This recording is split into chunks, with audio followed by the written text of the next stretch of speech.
My wife kicked me out, saying, "The house is in my name. You have no rights."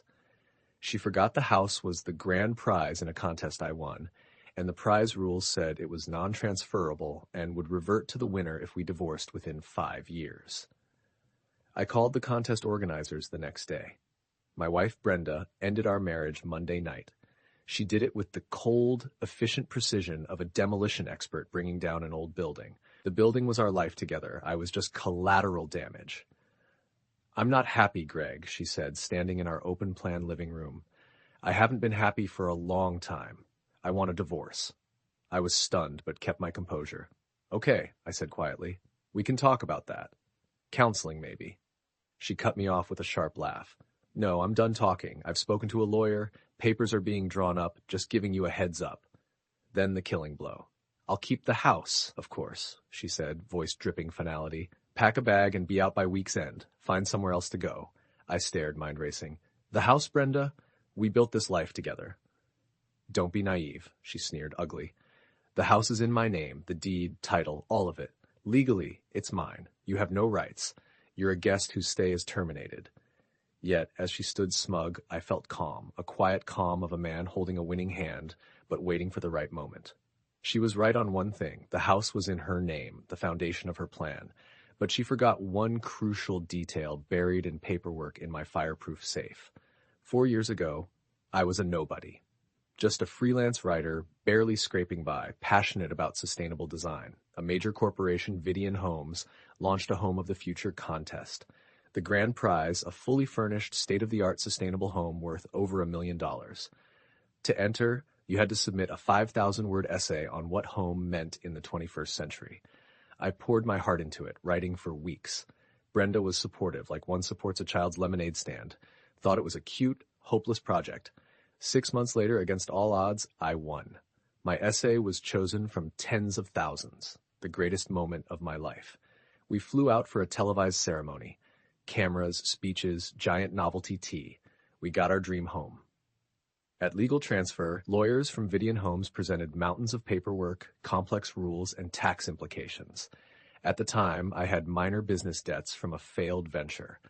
A lawyer Brenda's father recommended said it would protect the asset if the deed was solely in Brenda's name, a standard liability strategy. Overwhelmed and trusting, I agreed without thinking. Brenda became sole legal owner of the house I won. But I'm meticulous. I read every line I sign. I remembered a clause in the prize contract titled Prize Integrity and Non-Transferability. It said the home couldn't be sold or transferred for 5 years and had a reversion clause. If the winning couple divorced or separated within 5 years, ownership wouldn't be marital property but revert to the original winner, me. We've lived in the house 4 years and 8 months, 4 months shy of the deadline. Brenda waited for me to break, plead, or fight. She wanted a scene. I gave her none. I looked at her with a mask of quiet defeat. "You're right," I said hollowly. "It's your house. I'll be gone by Friday." Her triumphant relief was unforgettable. She thought she'd won. It was that easy. I spent the next day packing quietly, broken in her eyes. She watched with pity and impatience, thinking I was packing up my life. I was clearing the board for the game ahead. This morning, after dropping my bags at a friend's, I went to a coffee shop and called Vidian Homes' Legal Prize Division. "Hello," I said. "My name is Greg Peterson. I won your Home of the Future contest 4 years ago. I believe there's a breach of the prize contract. I need to discuss invoking the reversion clause." Update 1.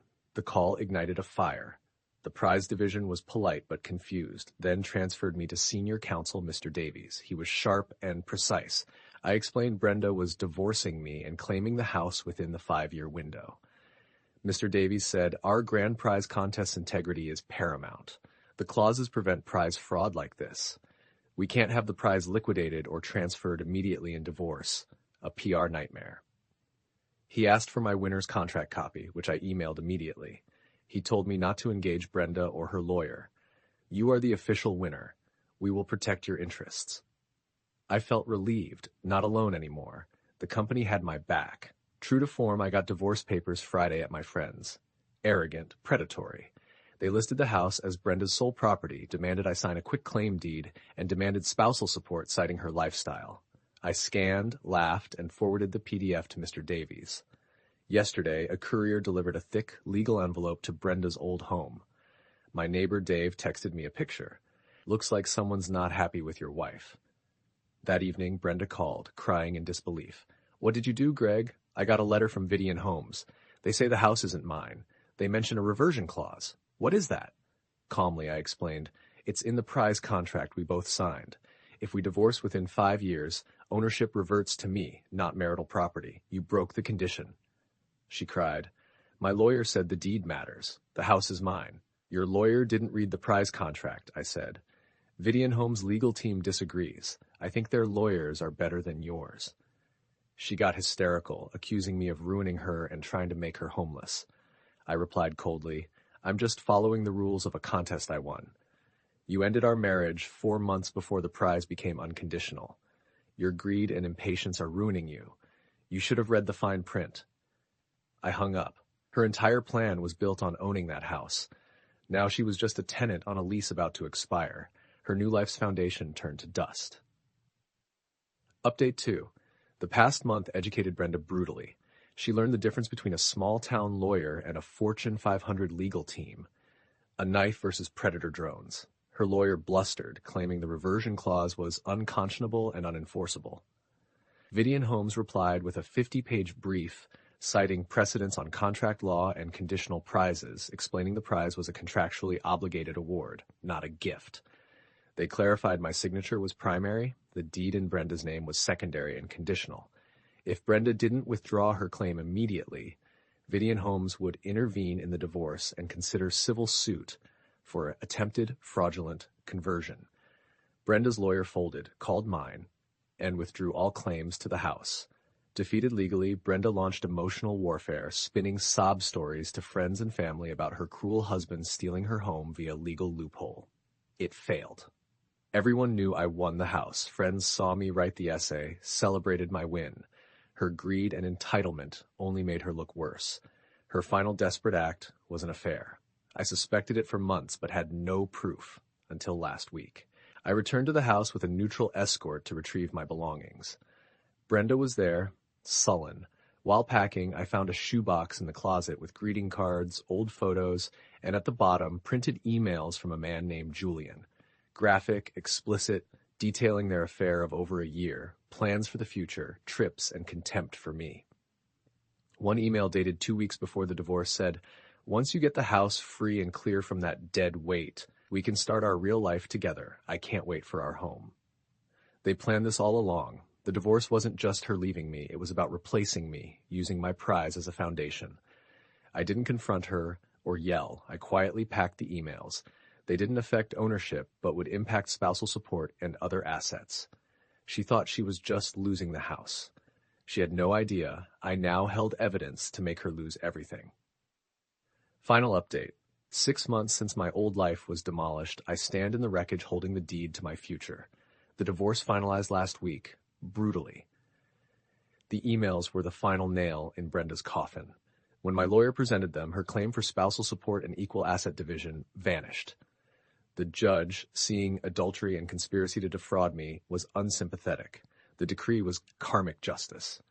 Brenda got no spousal support, had to repay money spent on the affair, and cover her legal fees. She left our 8-year marriage with only clothes, car, and debt.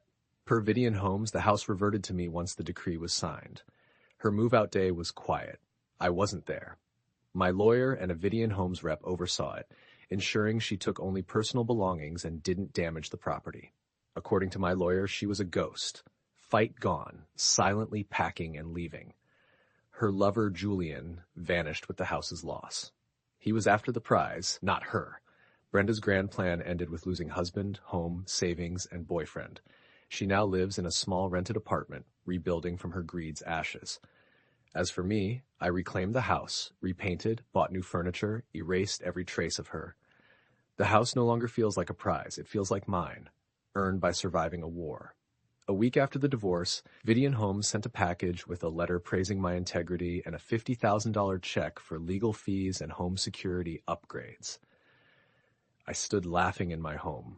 The house I won almost lost.